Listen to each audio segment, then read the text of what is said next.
Hey guys, I'm here today to do a very quick book review. I'm going to review A Song for Izzy Bradley by Carys Bray.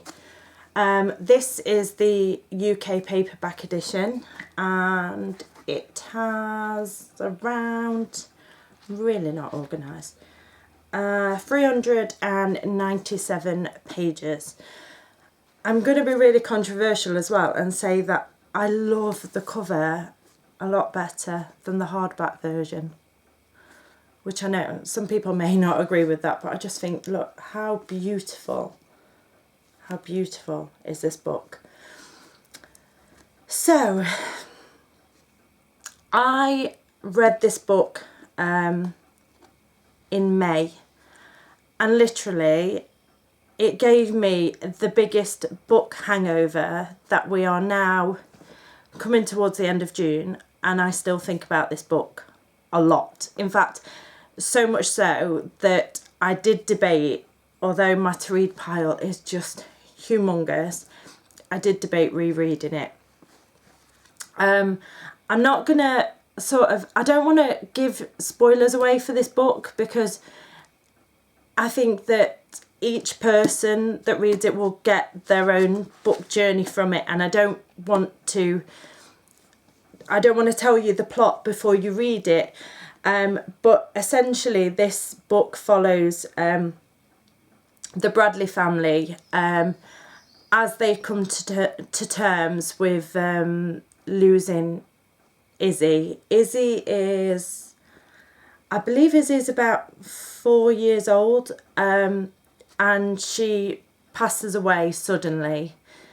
Now this book is set following a Mormon family, and I have to completely admit that was when I read, like, I saw a lot of people talking about this book, and then I read what the book was about and saw that it was about a Mormon family, and it kind of put me off picking it up. And I'm so, like, ashamed to say that, because I tend to struggle with books that are religion based because I don't know my thoughts and feelings on religion. And so if I find a book that's like really not preachy, but like really in depth with religion, that sometimes that pulls away from the story a little bit, and I find myself going, but I didn't get that from this book at all.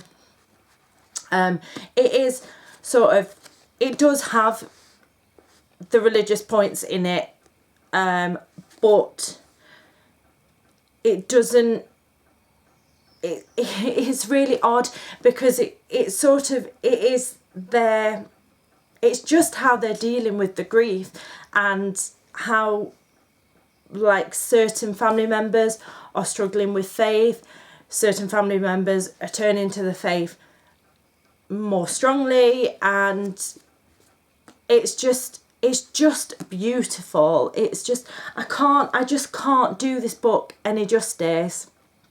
I very rarely cry at books.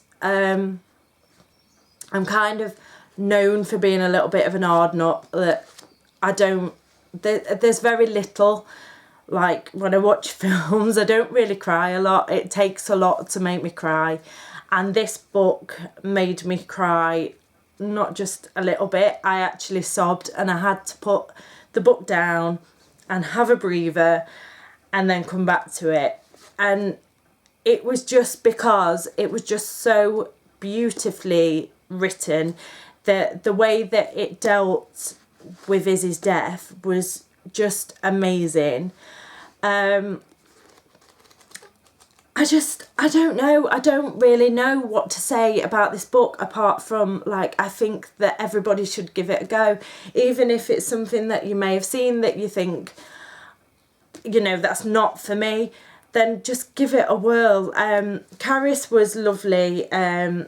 At the time that I was reading this book, my little girl was poorly. She had an infection and we were sort of back and forth from the hospital a lot. And Carys actually, she messaged me on Facebook, which I thought was really nice, and said to me, you know, that she said, like, maybe this is not the right time to read the book. I just want to pre-warn you of the stuff that's in the book, the content in it.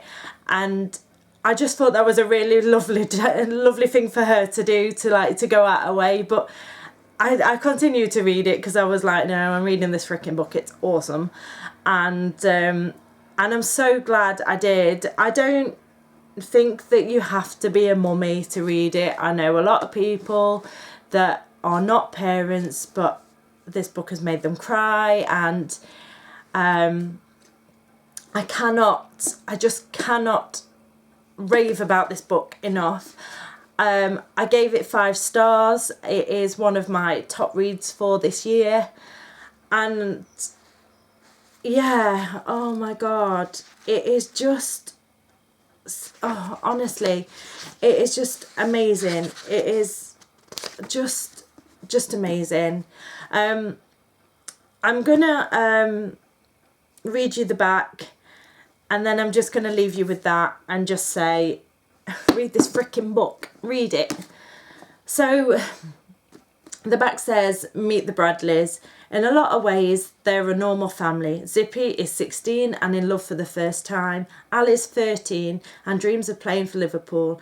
And in some ways, they're a bit different. 7-year-old Jacob believes in miracles, and so does his dad. But these days, their mum doesn't believe in anything, not even getting out of bed. How does life go on now that Issy is gone? Just read this book. Just read it. I'm so sorry that is probably like the worst review ever, but like I said, I just don't want to spoil too much in this book. Thank you for watching, and if you've read this book or you're planning to read it, please let me know in the comments below, and I will be back soon with another video. Bye!